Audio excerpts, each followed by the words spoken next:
isa ka bang kurakot? Okay lang yan. Focus ka lang.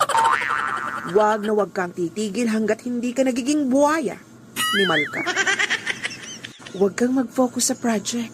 Dapat sa budget. Wag na wag kang mahihiya sa mga taong ninanakawan mo. Kapalan mo pa mukha mo. Wag kang makonsensya. Sige ka, minus point yan sa impyerno. Galingan mo pa. Hanggat may maibubulsa ka, ibulsa mo. Huwag ka nang mahiya. Wala ka nun, nyeta ka.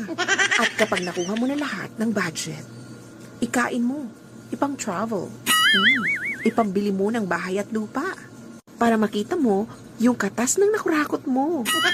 Tapos picturean mo at i-flex mo sa Facebook. I-caption mo, feeling blessed. Thank you, Papa Satanas. Huwag kay Lord ha, baka bigla kang tamaan ng kidlat. Pumanaw ka. Sayang naman yung mga nakurakot mo.